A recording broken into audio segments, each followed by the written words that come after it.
شروع کرتا ہوں اللہ کے نام سے جو بڑا مہربان نہایت رحم کرنے والا ہے۔ اسلامی تاریخ میں ایک ایسی شادی بھی ہوئی ہے کہ جس میں دلہا بننے کی خواہش ہر بڑے سے بڑے صحابی کی تھی۔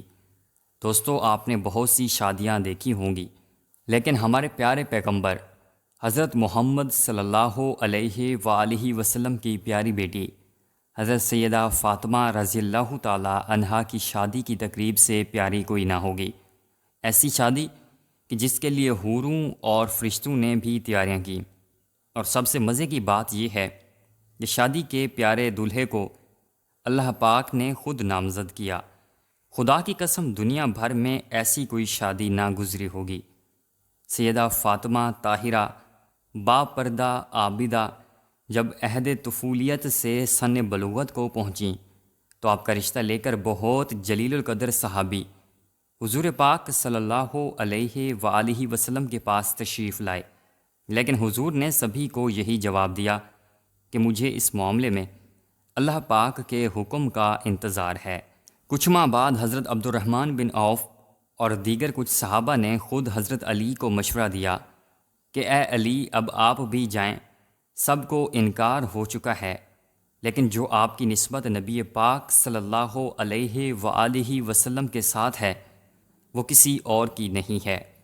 حضرت علی رضی اللہ تعالی عنہ رسول اللہ صلی اللہ علیہ وآلہ وسلم کی خدمت میں گئے کہ اتنی دیر میں اللہ کے محبوب نے فرمایا، اے علی، آج تمہارا آنا کیا فاطمہ کے رشتے کے لیے ہے؟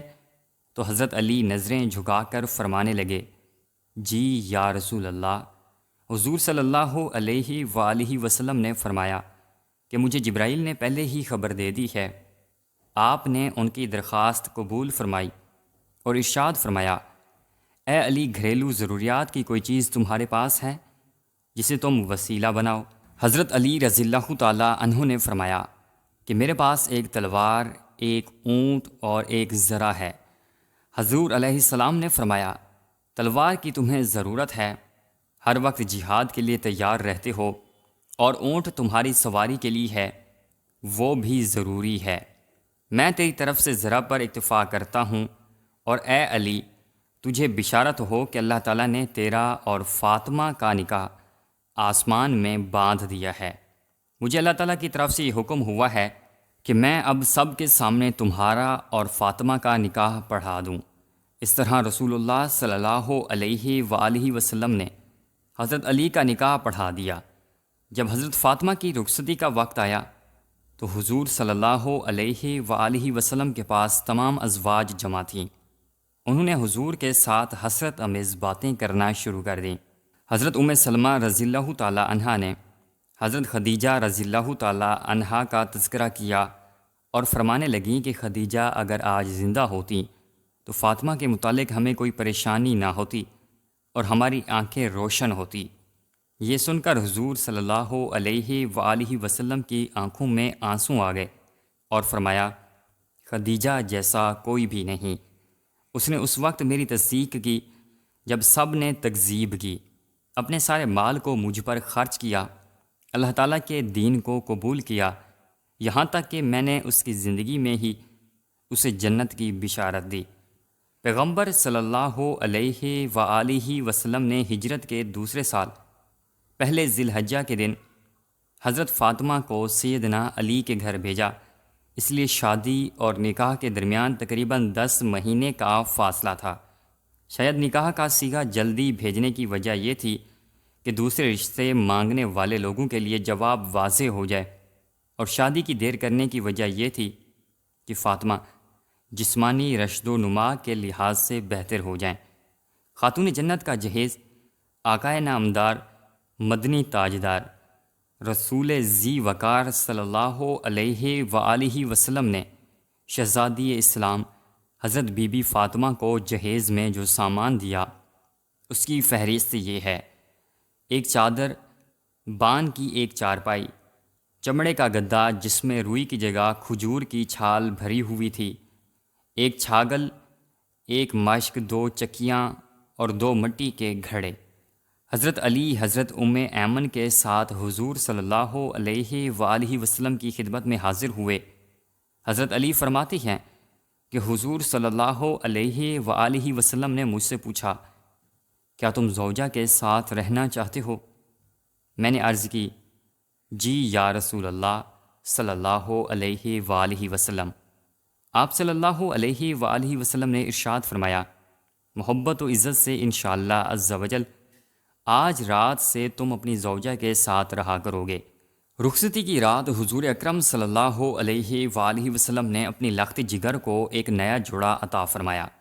حضرت سیدنا علی المرتضیٰ حضرت فاطمہ سے محبت بھری گفتگو کرنے لگے، یہاں تک کہ جب رات کا اندھیرا چھا گیا تو وہ رونے لگیں۔ حضرت سیدنا علی المرتضیٰ نے پوچھا، اے تمام عورتوں کی سردار، کیا آپ خوش نہیں ہیں کہ میں آپ کا شوہر ہوں اور آپ میری بیوی ہیں؟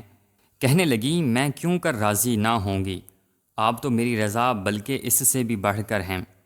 میں تو اپنی اس حالت و معاملے کے متعلق سوچ رہی ہوں کہ جب میری عمر بیت جائے گی اور مجھے قبر میں داخل کر دیا جائے گا، آج میرا عزت و فخر کے بستر میں داخل ہونا کل قبر میں داخل ہونے کے مانند ہے۔ آج رات ہم اپنے رب کی بارگاہ میں کھڑے ہو کر عبادت کریں گے کہ وہی عبادت کا زیادہ حق رکھتا ہے۔ اس کے بعد وہ دونوں عبادت کی جگہ کھڑے ہو کر رب کریم کی عبادت کرنے لگے۔ اسی لمحے ایک بوڑھی عورت نے صدا دی کہ ایک جوڑے کا سوال کرتی ہوں۔ سیدہ فاطمہ نے یہ سنا تو آپ قرآن پاک کی یہ آیت یاد کرنے لگیں کہ تم ہرگز نیکی کی منزل تک نہیں پہنچ سکتے جب تک تم اپنی محبوب چیزوں میں سے راہ خدا میں انفاق نہ کرو۔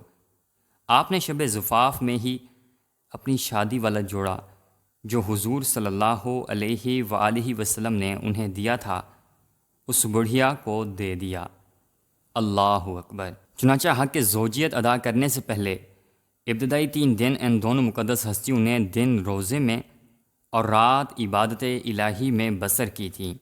شادی کے کچھ ہی عرصے بعد نبی پاک حضرت فاطمہ سلام اللہ علیہا کی جدائی اور دوری کی وجہ سے پریشان رہنے لگے، اس لیے سوچا کہ بیٹی اور داماد کو گھر میں ہی جگہ دے دی جائے۔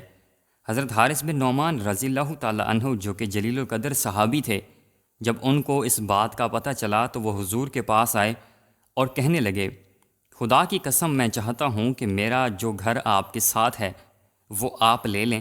حضور فرمانے لگے، اللہ تمہیں اس کا اجر دے۔ اس طرح سے حضرت علی رضی اللہ تعالی عنہ اور حضرت فاطمہ رضی اللہ تعالی عنہا رسول خدا کے ہمسائے بن گئے۔